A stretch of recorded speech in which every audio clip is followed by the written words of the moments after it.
My name's Chris. I'm 33 years old, working it. And if there's one thing you should know about me, it's that I used to be the guy who always showed up. Birthdays, holidays, moving days, Sunday dinners, I was there. Quiet, dependable, and never expecting much in return. If someone needed a last-minute airport pickup or a dog sitter for the weekend, I got the call and I said yes. I didn't mind really. I grew up in a big boisterous family where everyone talked over each other and somehow always made space at the table, even when we were packed elbow to elbow. But somewhere along the way that warmth changed. Or maybe it was never there for me and I was too wrapped up in nostalgia to notice. The shift wasn't sudden. It was death by 1,000 cuts. At first, I brushed off the little things, like when I offered to host a game night and no one showed, or when my sister Amanda forgot to tell me that Thanksgiving dinner had been moved to our cousin Megan's place. I chalked it up to miscommunication. Life gets busy, but after a while, the pattern was impossible to ignore. I'd walk into family gatherings and feel like a guest who'd wandered into the wrong house. Conversations would quiet just a bit when I approached. Smiles would flicker a little too late. And there was always that one person who'd go, "Oh, I didn't realize you were coming." That kind of thing sits in your chest like a stone, but I still showed up. That brings me to my Uncle Jerry's retirement party. He worked 42 years at the same manufacturing plant. Old-school blue-collar guy, proud of his callous hands and beat-up lunchbox. I liked Jerry. He was one of the few in the family who never made me feel like an afterthought. So, when my Aunt Mary sent out an invite for his party at the local VFW, I made sure to clear my calendar. I even chipped in a few $100 toward the event hall and decorations without being asked. Mary just texted me a few weeks before with, "Hey, we're a little short on the deposit. Mind helping out?" And I said, "Sure." No thanks, no confirmation. Just assumed I'd pitch in. And I did. The night of the party, I showed up early to help set up chairs and string up the Congrats Jerry banner. It wasn't glamorous, but it felt good. Jerry gave me a real hug when he arrived. None of that one-arm shoulder pat nonsense. For a few hours, it felt like old times. There were drinks, laughter, awkward dancing, and endless stories about work pranks and forklift mishaps. I was actually smiling, feeling like I belonged again. That was until I made the mistake of being cheerful. I was standing near the snack table talking with Megan and Amanda when I casually said, "I'll bring dessert to the family barbecue tomorrow. What time should I get there?" Megan blinked confused, then tilted her head. "Oh, you weren't invited."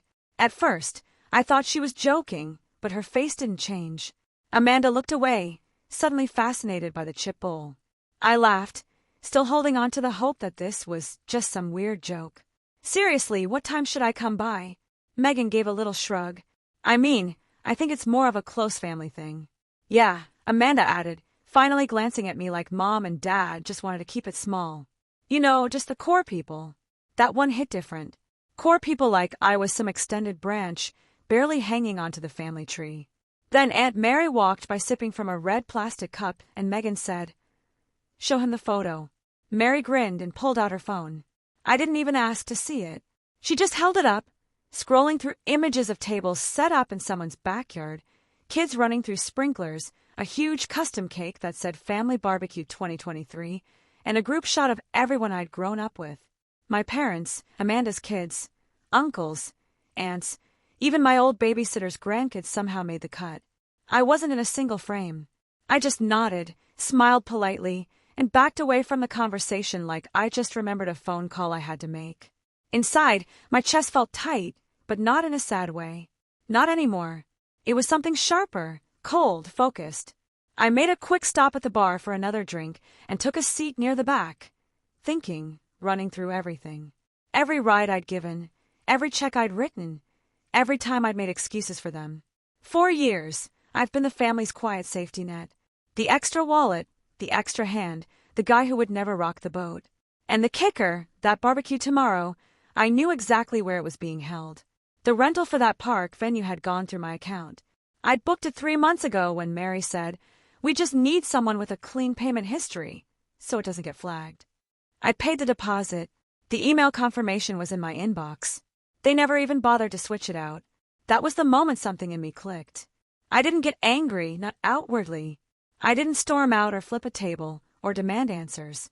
That would have been satisfying, Sure, but too easy for them to paint me as the dramatic one. Instead, I finished my drink, helped pack up the decorations, and told Jerry it was great to see him. He said, "Thanks for everything, Chris. Really? You're one of the good ones." I smiled. "I appreciate that, Uncle Jerry. I really do." Then I got in my car, drove home, opened my email, and clicked cancel reservation. It took less than a minute. One click, and their little closed family barbecue had no tables, no access, no permit, just an empty patch of grass with no backup plan. I didn't tell anyone. I just went to bed, slept like a rock. The next morning, my phone started buzzing. One call, then another, then texts, but I didn't check them. Not yet, because I already knew the storm was coming. And for once, I wasn't the one left out in the rain. By noon the next day, the calls had turned into voicemails. My Aunt Mary's voice was the first, shrill and confused. "Chris, the park says our reservation doesn't exist. Did you cancel it by mistake? Call me back, please." Then my mom, "Why would you cancel the venue, Christopher? Everyone's already here. They're making us leave." Then Amanda, short and irritated, real mature. "Did you really have to make this about you? That one made me laugh about me. They threw a whole event, invited everyone but me. And now I was the one making it about me." I stayed in bed until nearly 2 p.m. Not because I was being lazy, but because I didn't want to give them the satisfaction of thinking I was pacing around, anxious, wondering what was happening. I already knew what the park people would say. "No reservation." "Sorry, ma'am. Someone canceled it yesterday evening." "Yes, we refunded the deposit." "No, you can't set up here without a permit." "Yes, we have another party arriving at 3:00 p.m. "No, I'm not going to argue with you in front of children." When I finally got up, I made myself a sandwich, opened my laptop, and played some lofi music. It was oddly peaceful. I knew they'd try to salvage the event somewhere somehow, but not with park tables, not with a covered pavilion, not with the big speakers they were planning to plug in, and definitely not with a bounce house. Around 4:00 p.m., I finally checked my phone. 43 messages, most were from Amanda and my mom. Some from my cousin Megan. A few from numbers I didn't recognize. Probably the plus ones and tag-alongs who now had nowhere to sit and were trying to figure out what was happening. A few messages were just photos. One was of a bunch of folding chairs, set up on someone's driveway. Another was a haphazard grill with 3 people crowding around it while smoke billowed into someone's face. It looked miserable. Then I saw the one message I didn't expect. "Uncle Jerry." It just said, "Call me when you can." I hesitated. Jerry had always been kind. He didn't deserve to be in the crossfire, but he also hadn't said a word when his wife, Mary, and daughter Amanda started icing me out. He'd been quietly complicit. I didn't know what to expect from that call. I dialed anyway. He answered on the first ring. "Chris," he said like a man exhaling after a long day. "I figured you'd call. I saw your message." I said simply. There was a pause. "Was it you? The cancellation?" "Yes." I didn't dress it up or deny it. I wasn't ashamed. Another pause, then a sigh. "Well, can't say they didn't deserve it. Still, it caused a big mess today." "I'm sure it did," I said, not coldly, just honestly. "I didn't mean to ruin your weekend." "I like you, Jerry. You're one of the few people in that family who's ever treated me like I mattered." He was quiet again. Then he said, "You do matter.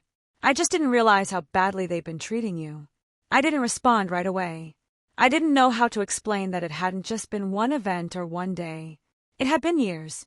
Years of being the extra, the afterthought, the reliable one who never got invited but always got asked for help. "I'm not mad," I finally said. "I'm just done." He let that sit. Then he said, "I wish you weren't, but I get it." And that was the end of that call. Later that evening, Amanda posted something on her Instagram story.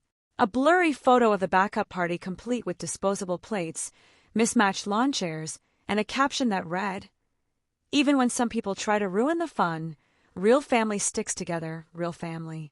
The irony was suffocating. I didn't engage. I didn't reply, but a few days later, the refund from the venue hit my account, $1,750. I donated it to a local community center in Jerry's name. They were hosting a fundraiser to upgrade their kitchen. I added a note with the donation to someone who deserves a real celebration. About a week passed with radio silence, but then I got a message from Megan. It was longer than I expected and surprisingly honest. She wrote, "Hey Chris, I know you're probably still mad, and I don't blame you. I didn't know you weren't invited until you said something at the party. I just assumed you were coming. When you walked away, I realized how messed up it was. The family's been treating you like a backup plan for years. I think some of them know it too, but no one's ever said anything because you never pushed back. I guess this was your push. Just wanted to say I saw it and I'm sorry." That message meant more to me than I thought it would. Not because it fixed anything, but because it confirmed I wasn't crazy. Still, I didn't reply. Not yet.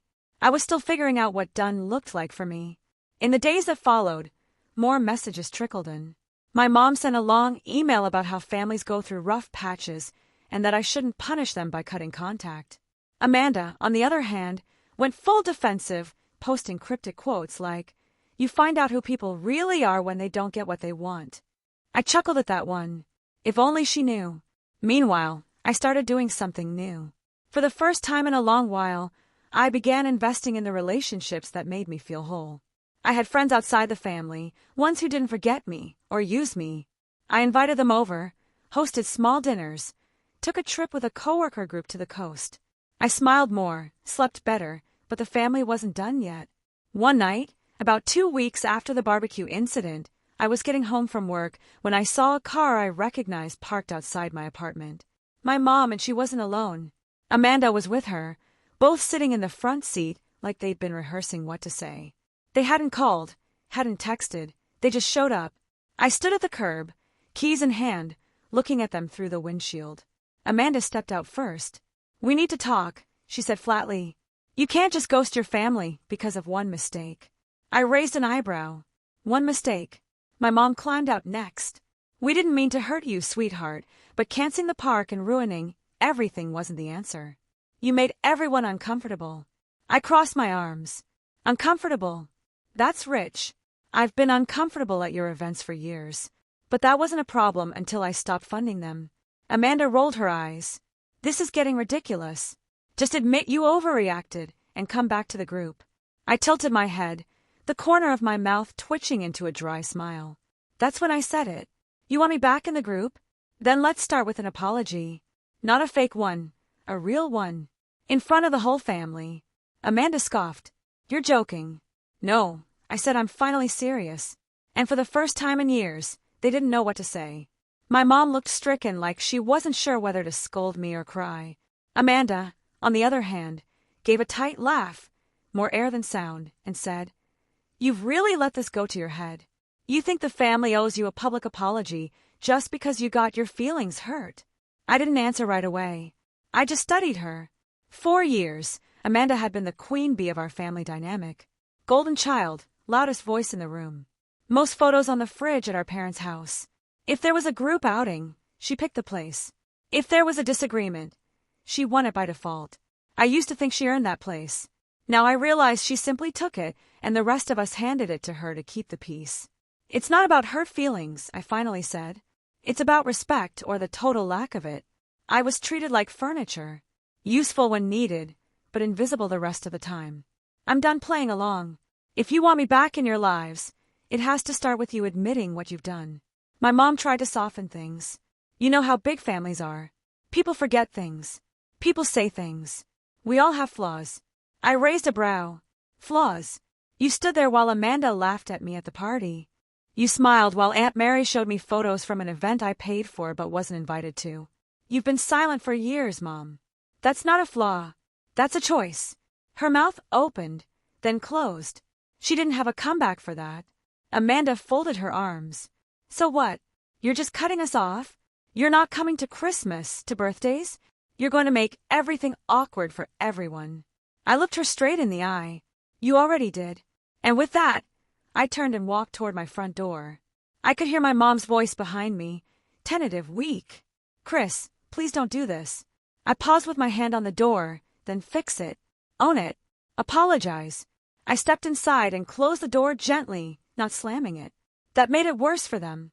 I think I didn't make a scene. I didn't yell or curse. I was calm, final. That's what rattled them. That night, no one texted. No follow-up calls, just silence. For the first time, I think they genuinely didn't know what to do. The next few days were quiet, no new drama, just space and peace. Then a week later, I got a message from Uncle Jerry again.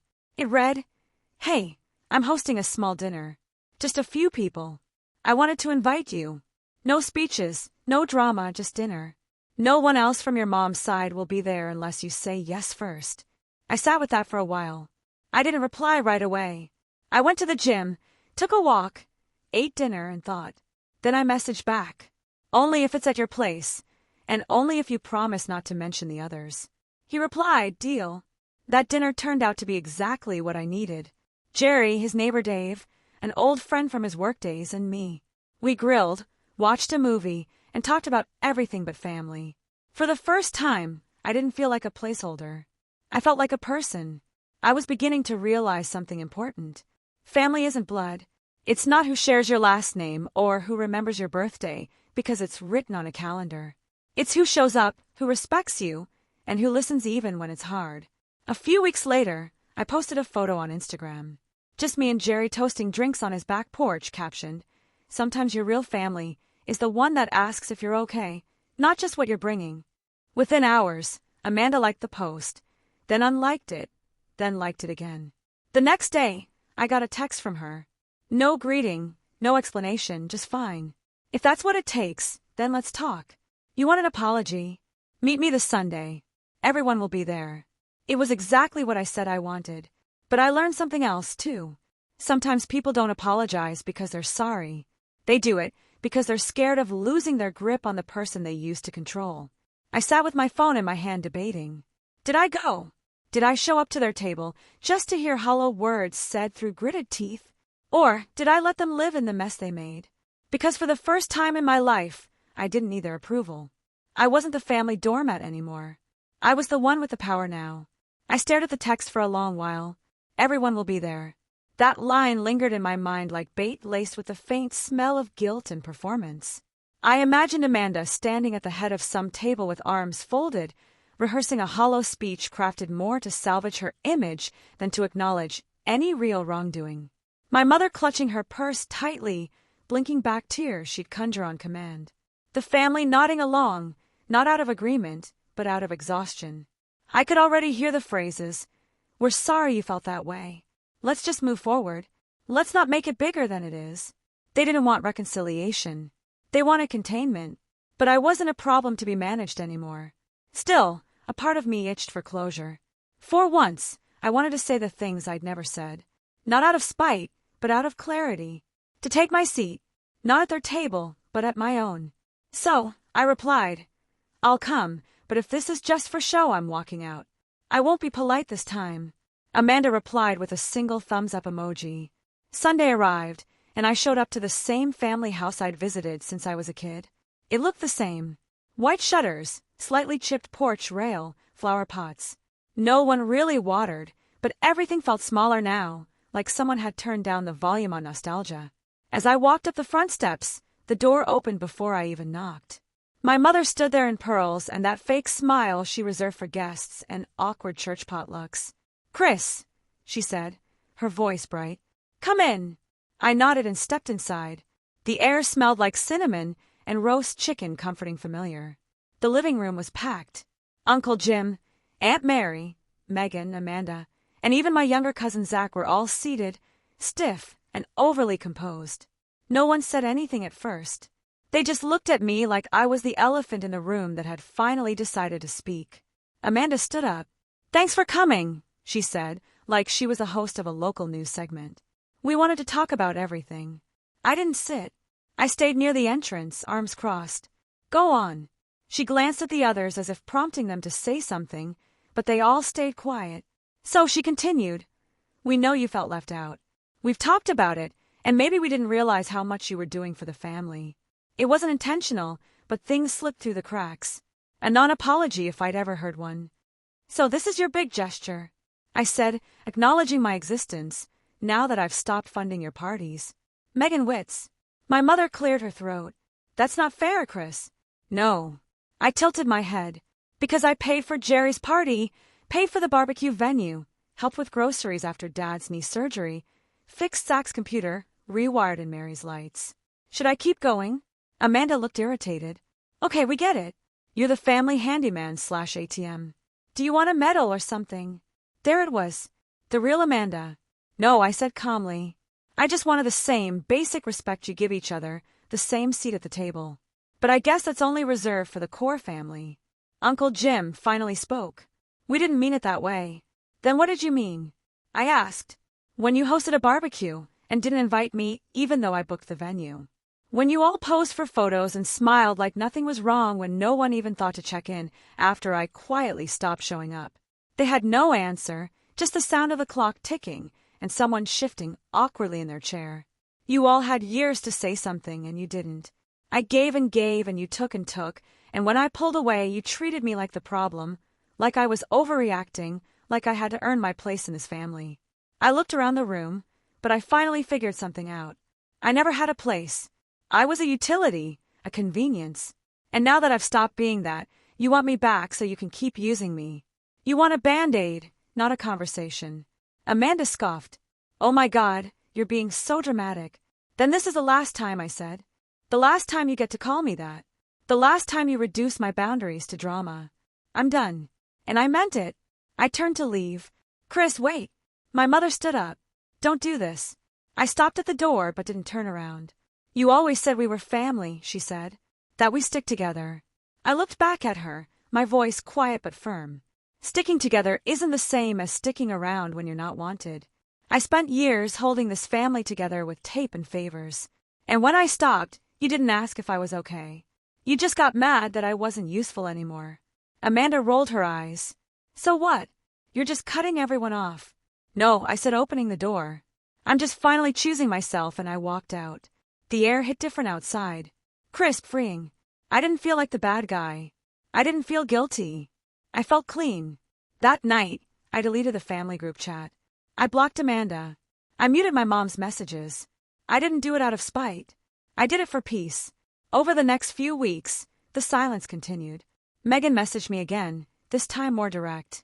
I don't blame you. I'd probably do the same. Just know not everyone in the room agreed with how you were treated. If you ever want to talk, I'm here. I thanked her but didn't say much more. I wasn't ready to open that door again. Instead, I started building something new. A better circle. Friends who checked in without needing anything. Coworkers who invited me because they liked my presence, not my bank account. I even started dating again, something I'd avoided for years because I'd been so drained by my family drama. The old wounds still ache sometimes. Holidays were especially hard, but they hurt less when I reminded myself that walking away wasn't selfish. It was necessary. About 6 months later, I heard through a mutual friend that Amanda had thrown a party for her daughter's birthday. Half the family didn't show. Apparently, the absence of the guy who always made things run smoothly was being felt more than they expected. I smiled when I heard that, because sometimes the best revenge is just removing yourself. No screaming, no chaos, just quiet, firm absence. I never got the apology I deserved, but I got something better.